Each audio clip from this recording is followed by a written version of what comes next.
Hi மக்களே, என்ன எல்லோரும் வீட்டில் பொங்கல் செலிப்ரேஷனுக்கு வீட்டை ஃபுல்லாக தொடச்சி க்ளீன் பண்ண ஆரம்பிச்சிட்டிங்க போல். நானும் அதே மாதிரி என்னோடய ரூமில் உள்ள கபர்ட்ஸ்லாம் பல வருடங்களாக ஹாஸ்டல்லே இருந்த ஹாஸ்டல் லைஃப்னால வீட்டு லைஃப்பில் உள்ள பொருட்கள் எல்லாமே அப்படி டம்பாக இருந்துச்சு. ஸோ அதெல்லாத்தையுமே டீக்ளட்டர் பண்ணலாம் அப்படின்னு சொல்லிட்டு ஸ்டார்ட் பண்ணேன்.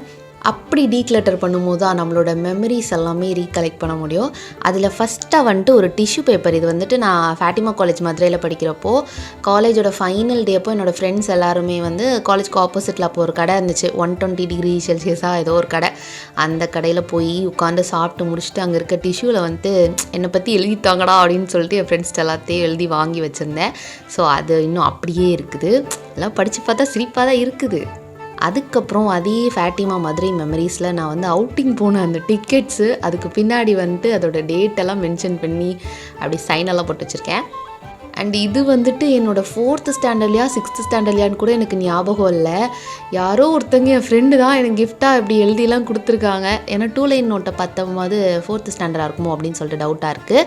ஆனால் இது யார் எழுதுனான்னு இன்னும் வரைக்கும் என்னால் கண்டுபிடிக்க முடியல. கரெக்டாக இவங்க தானா அப்படின்னு சொல்லிட்டு எனக்கு ஒரு டவுட்டாகவே தான் இருக்குது. அண்ட் இது வந்து என்னோடய 8th ஸ்டாண்டர்ட் படிக்கும்போது, இப்போ ரீசெண்டாக கூட என் ஃப்ரெண்டு மேரேஜுக்கு போயிருந்தேன். அந்த விலாக் இன்னும் போடுற ஃப்யூச்சரில். அவள் வந்துட்டு சாக் பீஸ்லேயே ஒரு ஆர்ட் பண்ணி, இந்த கிளாஸ் டைமில் வெட்டியாக இருப்போம்ல, கிளாஸ் கவனிக்காமல் அந்த டைமில் பண்ண ஆர்ட் தான் இது. அதில் வந்துட்டு அவளோட இனிஷியல் என்னோடய இனிஷியல் போட்டு வச்சுருப்பா. அண்ட் இது வந்துட்டு யூஜியில் என்னோடய ஹாஸ்டல் மேட் ஒரு சீனியர் அக்கா வந்துட்டு எனக்காண்டி அவ்வளோ எஃபர்ட்ஸ் போட்டு இந்த இதெல்லாம் பண்ணி கொடுத்தாங்க. அப்படியே அந்த லைன்ஸ்க்கு ஏற்ற மாதிரி அப்படியே ஒரு சைடில் வந்து அப்படி பென்சில் ஸ்கெட்சஸ் எல்லாம் பண்ணி கொடுத்துருக்காங்க. அப்படி ரொம்ப மெமரியாக இருந்துச்சு. அந்த அக்காவோட கான்டாக்ட் கூட ஆனால் இப்போ என்கிட்ட இல்லை. அண்ட் இது வந்துட்டு அந்த டைமில் ரொம்ப பீக்கில் இருந்துச்சு. எல்லோரும் மெசேஜ் பாக்ஸு தான் வாங்கி எல்லாருக்கும் கிஃப்ட் பண்ணிகிட்டு இருந்தாங்க. ஸோ அந்த டைமில் என்னோடய மீராமா, அதோட என்னோட க்ளோஸ் ஃப்ரெண்ட், அவள் வந்துட்டு எனக்கு இதில் வந்து மெசேஜெல்லாம் எழுதி போட்டு அப்படி கொடுத்தா. அண்ட் என்கிட்ட வந்து 1-2 லென்சஸ் இல்லை, நிறைய லென்சஸே இருக்குது. அதில் பார்த்திங்கன்னா அந்த லென்ஸ் டப்பாக்குள்ளே ஃபுல்லாக அந்த கவர் மட்டுமே தான் வச்சுருக்கேன். ஏன் இதெல்லாம் உள்ளே இவ்வளோ நாள் வச்சுருந்தேன்னு தெரில. ஏன்னா எனக்கு வந்து அந்த கிஃப்ட் ரேப்ஸ் எல்லாம் வந்துட்டு அவ்வளோ சீக்கிரம் தூக்கி போட மனசு வராது. அவங்க வந்து அப்படியே லவ்லியாக எழுதி நோட்டெலாம் எழுதி கொடுத்துருப்பாங்க. ஸோ அது கொஞ்ச நாள் வச்சுருந்துட்டு இந்த மாதிரி ஏதாவது பொங்கல் டைமில் தான் தூரவே போடுவேன். அண்ட் இது வந்து என்னோடய அண்ணன் வந்துட்டு என்னோடய பர்த்டேக்கு கிஃப்டாக கொடுத்தா ஒரு 4 வருஷத்துக்கு முன்னாடி. அதே பர்த்டே இயரில் வந்துட்டு என்னோடய ஃப்ரெண்டும் வந்து இதே லென்ஸ் மக் தான் கிஃப்ட் பண்ணியிருந்தா. ஸோ அதை தான் நான் யூஸ் பண்ணிகிட்டு இருந்தேன் இவ்வளோ நாளாக.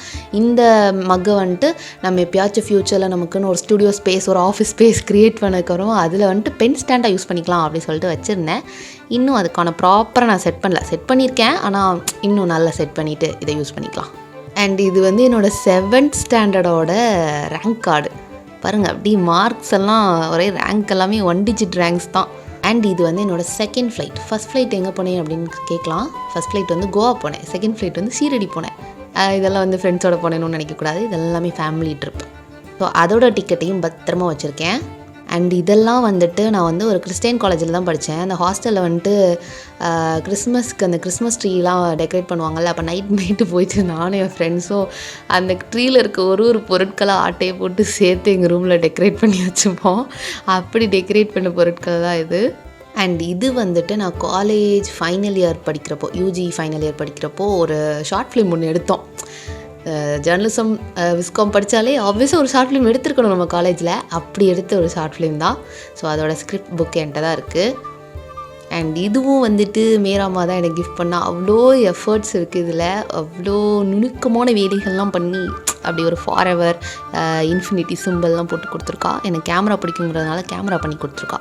அண்ட் இப்போ உங்ககிட்ட பேசுகிறது எல்லாமே நான் வந்து ஸ்கிரிப்ட் பண்ணி எழுதி இது கரெக்டாக வருமா இல்லையான்னு அடித்து திருத்தி அதுக்கப்புறம் தான் நான் பேசுவேன். ஸோ அதோட புக்ஸ் எல்லாமே அப்படியே வச்சுருக்கேன் இவ்வளோ நாளாக தூரப்படாமல். ஏன்னா தூரப்போட்டு இடக்கடக்காரன் இதெல்லாம் படிச்சுட்டோம்னா என்ன ஆகுறது அப்படின்னு சொல்லிட்டு அப்படியே வச்சுருக்கேன்.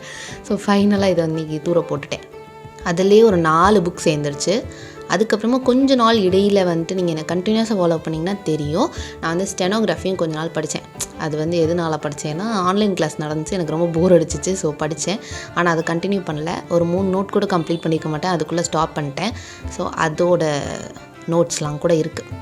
நம்ம வந்து ஜேர்னலிசம் படிக்கிறோம் அப்படின்னா ஆப்வியஸாக ஃபோட்டோ ஜேர்னலிசம் அப்படின்னு சொல்லிட்டு ஒரு பேப்பர் இருக்கும். ஃபோட்டோலேயே கதை சொல்லணும். ஸோ அந்த மாதிரி ப்ராஜெக்டுக்காக எடுத்த ஃபோட்டோஸு. அப்போ ரொம்ப பேசிக் மொபைலு. அப்போ தான் என்ன ஃபோன் வச்சு எடுத்தேன்னா ஓப்போன்னு நினைக்கிறேன்.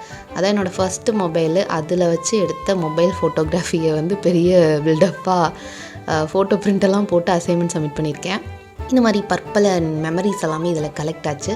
ஸோ என் கூட சேர்ந்து நீங்களும் இந்த வீடியோ பார்த்ததுக்கு மிக்க நன்றி.